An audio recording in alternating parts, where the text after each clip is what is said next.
오늘 본문 말씀에도 시험이라는 단어가 나옵니다. 여기에 나오는 시험, 이것은 미혹, 유혹이라는 것으로 바꾸어서 우리가 말할 수 있습니다. 하나님께서 아브라함을 시험하셨다라는 그 시험과는 다른 의미입니다. 오늘 본문에 나와 있는 이 시험은 바로 사탄이 우리를 미혹해 하고 유혹해 하는 의미로서의 시험입니다.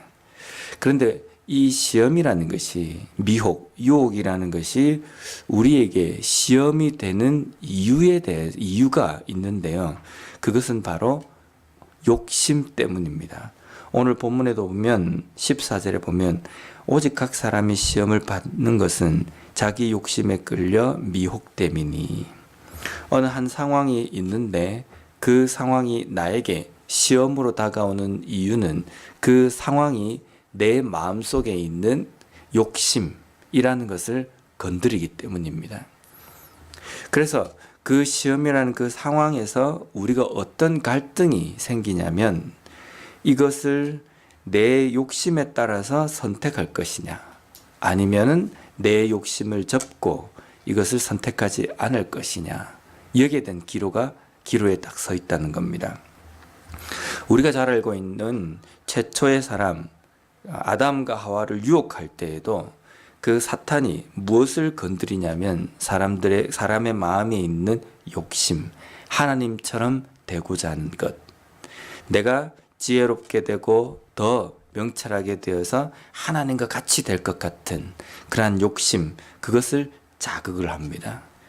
그 자극을 하는 것으로 인하여서 사람이 그 시험에 딱 앞에 섰을 때에 이것을 선택할 것인가, 내 욕심에 쫓아서 내가 이것을 선택할 것인가, 아니면 그 욕심을 접고 하나님의 언약, 하나님의 약속을 내가 쫓을 것인가, 거기에 대해서 갈등하는 상황이 되었다는 겁니다.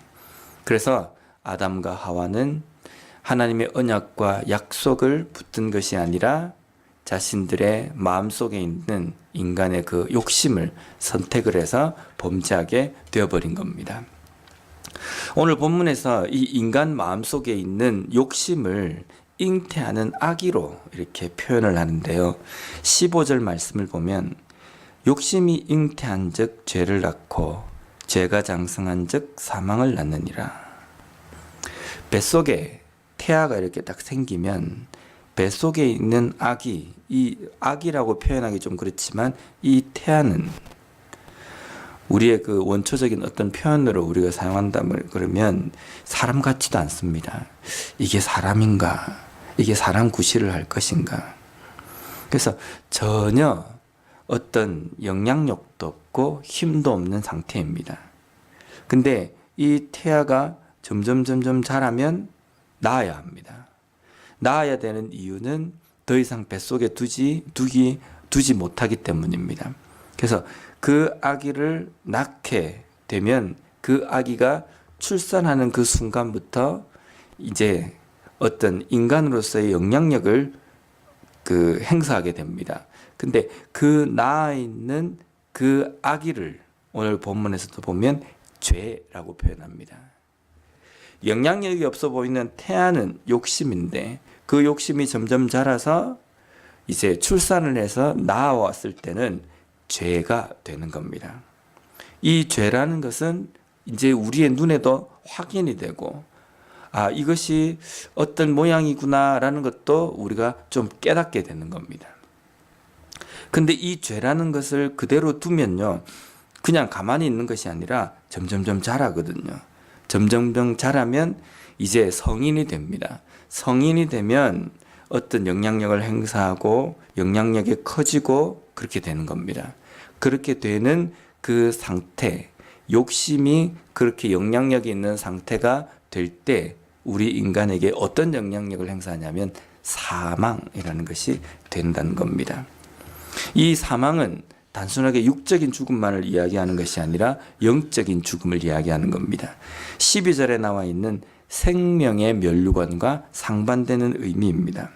12절 말씀 보면 시험을 참는 자는 복이 있나니 이는 시련을 견뎌낸 자가 주께서 자기를 사랑하는 자들에게 약속하신 생명의 면류관을 얻을 것이기 때문이라. 생명의 면류관, 이것은 우리에게 영생이지만 욕심이라는 것을 잘 가꾸고 그것을 처리하지 않고 계속적으로 키워나가면 이것이 사망에 이르게 되는 겁니다.